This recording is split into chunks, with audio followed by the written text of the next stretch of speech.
mas a região ali, né, que é muito sensível, né? Tem grandes produtores, né? Praticamente todos os grandes participantes da OPEC estão ali na região. E acho que vale mencionar, né, que parte do prêmio de risco se coloca ali também por conta da estrutura logística da região, né? Entre o Irã e o Omã, você tem o Estreito de Hormuz, né, que circula quase 20% da demanda global de petróleo. E praticamente todos esses países usufruem dessa capacidade logística.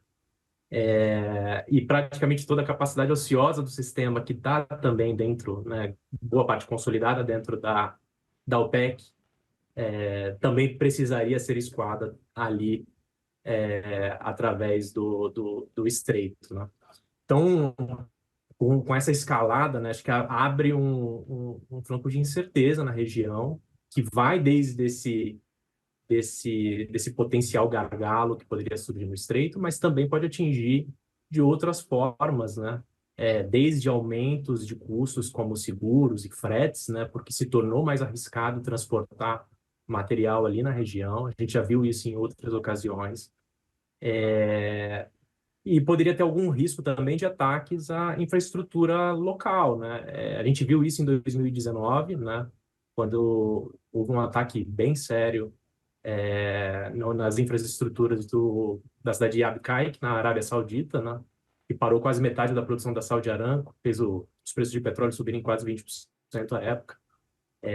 Então, você tem diversas formas de incrementar riscos, né? Que, de certa forma, são geopolíticos, né? Porque envolvem as nações, que vão desde essa inflação de custos para sair, né? Tirar a matéria-prima que vai atender a Ásia, vai atender o mercado global.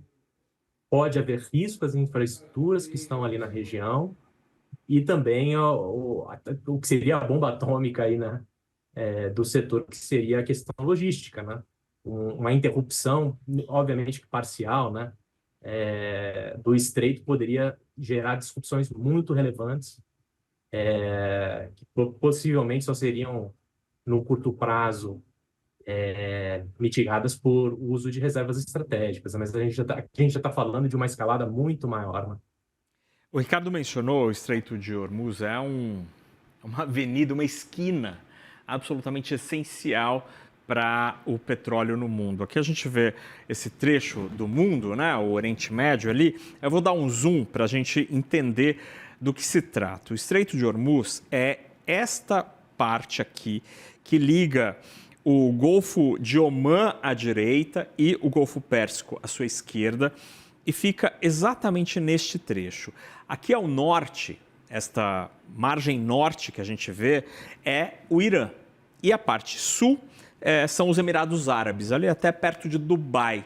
Assim, perto mais ou menos, né? Mas no trecho mais estreito aqui do estreito, nós temos pouco mais de 30 quilômetros, que em termos militares, em termos, se alguém quiser atacar alguém, 30 quilômetros é muito próximo. Isso poderia, eventualmente, caso as forças iranianas queiram, seria um alvo absolutamente vulnerável para isso. Em outros conflitos, quando, por exemplo, Irã e Iraque estiveram em pé de guerra, este fluxo foi interrompido na época, o que impediu o fluxo de parte importante da produção de petróleo do planeta. Ricardo, os países desta região têm maneiras ou caminhos alternativos para tentar escoar a produção de petróleo por outras vias, por exemplo, o transporte ferroviário ou mesmo por oleodutos,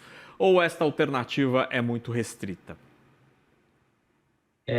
Bom, existem oleodutos cuja capacidade ociosa poderiam atender parcialmente, né, algumas interrupções, né, sobretudo um oleoduto que liga a Arábia Saudita ao Mar Vermelho, mas, né, essa ociosidade de sistema, ela, de longe, é muito menor do que o estreito, a capacidade inteira do estreito, né? Então, ela atenderia parcialmente, né? Claro que uma interrupção integral, acho que ela não tem precedentes históricos, né? Como você mencionou, uma região de interesse global, né? e com presença militar de diversos países, incluindo os Estados Unidos, né? Mas a resposta fria é que não haveria Uhum. uma alternativa com essa escala, né? E, Ricardo, diante do que a gente sabe hoje e observando o que aconteceu em momentos de tensão geopolítica no passado, a gente está com o barril do petróleo hoje ali perto de $75. Qual que passa a ser uma referência possível em termos de preço diante da escalada que não, infelizmente, não parece que vai ser amenizada, pelo menos no curto prazo? O que a gente viu, né? Até agora não houve impactos diretos, né? E tudo que a gente comentou de infraestruturas e logística, né? Então, todos esses $5, mais ou menos, que a gente viu de alta hoje, é simplesmente uma adição de prêmio de risco, né? Quando a gente começa a falar sobre ordens de grandeza como essas, né? 20% de toda a oferta global, né? Que poderia estar, de certa forma, ameaçada, pelo menos num prazo médio aqui, em ser transacionada, a referência acaba se perdendo, né? Num cenário onde a gente simplesmente isola esse pedaço do mundo do comércio global, não haveria referência, né? Então, costuma-se falar, né, que disrupções, né, por volta de 1 a 2 milhões de barris poderiam gerar impactos de $5, né, ou $5 a $10, né, no preço, mas isso tudo tem uma não linearidade, né, no Uhum. sistema, em volumes muito grandes, como poderiam ser disruptados aqui, né? De novo, né, quando teve um choque um pouquinho mais direcionado à indústria em 2019, a gente viu altas um pouco mais altas do que essas, né? Variações de 20% no dia, né? No ataque à Arábia Saudita em 2019. Esse ataque durou muito pouco tempo para ter uma influência de médio e longo prazo, né? A infraestrutura lá ela foi corrigida, né? E consertada em alguns dias e semanas. Você mencionou no comecinho da nossa conversa, Ricardo, eventual acionamento, uso dos estoques. Me fala um pouquinho sobre quanto de petróleo ou derivados o planeta tem guardadinho em algum lugar e a torneira poderia ser aberta.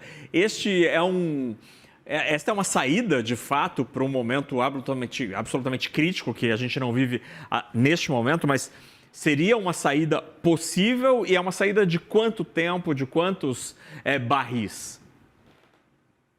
Essa é uma excelente pergunta, Naka. E, em geral, reservas estratégicas são estratégicas para os consumidores, né? Então, é uma medida que grandes países, né, como a China e os Estados Unidos, é um mecanismo que foi criado para justamente dar um colchão de alguns dias, né? Algumas semanas, né?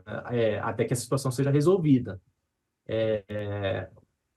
A China tem números que são um pouco mais difíceis de acompanhar, mas os Estados Unidos são números públicos, não passam de algumas centenas de milhões de barris, né? Então, isso cobre a demanda né, de poucos dias numa disrupção desse patamar que poderia surgir se esses barris fossem escoados para o resto do mundo. Os Estados Unidos ele é autossuficiente, ele é exportador de petróleo, né? Então, ele não corre um risco de abastecimento que não seja simplesmente para regular a dieta de refinaria, né? Óleo pesado e óleo leve, né? Mas no agregado ele é neto exportador. Inclusive, é parte dos motivos pelos quais as reservas elas foram drenadas ao longo do pós-pandemia e muito lentamente reabastecidas aí desde então, né?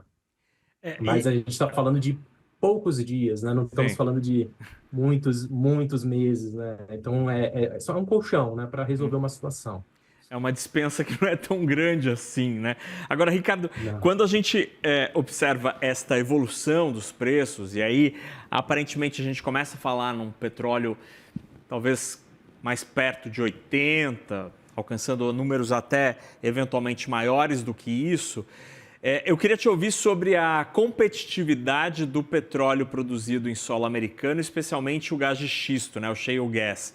É duro falar isso, mas um momento como o atual, de tanta incerteza e de tanta dor dos dois lados, tanto do lado iraniano como do lado israelense, acabam gerando uma vantagem econômica para os Estados Unidos.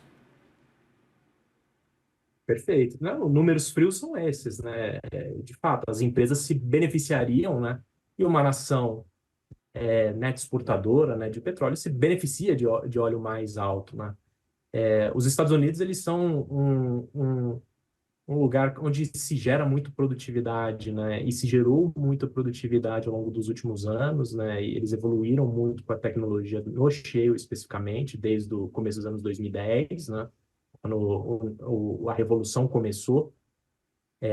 Mas ainda hoje a gente pode considerar essa província do shale americano como o que a gente chama na indústria de produtor marginal, né? É aquele produtor de mais alto custo, né?